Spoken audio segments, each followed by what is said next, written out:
मित्रों, भारत माता के महान सपूत भारत रत्न स्वर्गीय अटल बिहारी वाजपेयी जी की आज पावन जयंती है। इस अवसर पर स्वर्गीय अटल जी की स्मृतियों को नमन करते हुए प्रदेशवासियों की ओर से मैं उनके श्री चरणों में विनम्र श्रद्धांजलि अर्पित करता हूं। हम सब जानते हैं अटल जी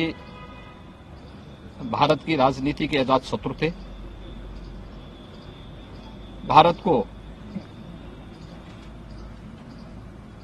राजनीतिक अस्थिरता से उभारने, देश के अंदर राजनीति में स्वच्छता और पारदर्शिता का एक आदर्श प्रतिमान उन्होंने रखा था और यही कारण है कि आज पिछले 9.5 वर्ष से प्रधानमंत्री मोदी जी के नेतृत्व में भारत ने विकास, सुरक्षा और सुशासन के जो नए प्रतिमान स्थापित किए, इसकी आधारशिला स्वर्गीय अटल जी ने अपने शासनकाल में रख दी थी। आज का दिवस सुशासन दिवस के रूप में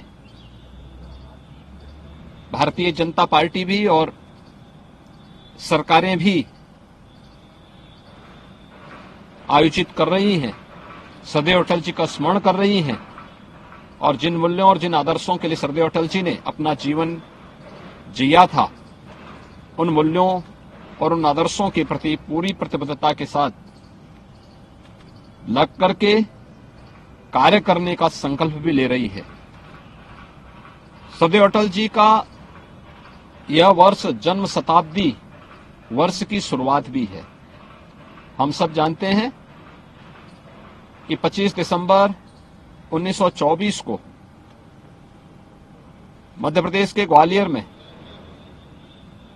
स्वर्गीय अटल जी का जन्म हुआ था,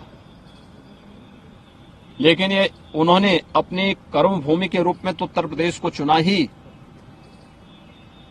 साथ साथ शिक्षा भी उन्होंने उत्तर प्रदेश में अर्जित की और उत्तर प्रदेश से उनका लगाव आगरा जनपद के बटेश्वर उनकी पैतृक भूमि के रूप में जानी जाती है। इन 1 वर्ष के अंदर स्वर्गीय अटल जी की स्मृतियों को जीवंत बनाए रखने, उनके जीवन के हर एक उस पक्ष को जिसने समाज और राष्ट्र को एक नई दिशा दी है,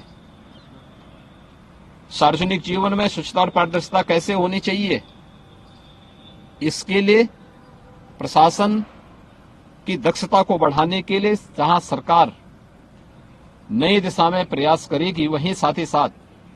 साहित्यिक क्षेत्र में अटल जी की स्मृतियों को जीवंत बनाए रखने के लिए भी सरकार अलग अलग प्रकार के कार्यक्रम ग्राम पंचायत स्तर से लेकर के प्रदेश स्तर तक, बेसिक शिक्षा परिषद की स्कूल से लेकर के विश्वविद्यालय और अन्य अकादमिक संस्थाओं तक इन कार्यक्रमों को, उनकी साहित्यिक रुचि, पत्रकारिता के क्षेत्र में उनके योगदान को स्मरण करने का एक अवसर, पुण्य अवसर हम सबके सामने होगा। आज के इस अवसर पर, सुशासन दिवस के अवसर पर स्वर्गीय अटल जी को एक बार फिर से उनकी स्मृतियों के लिए नमन करते हुए विनम्र श्रद्धांजलि अर्पित करते हैं।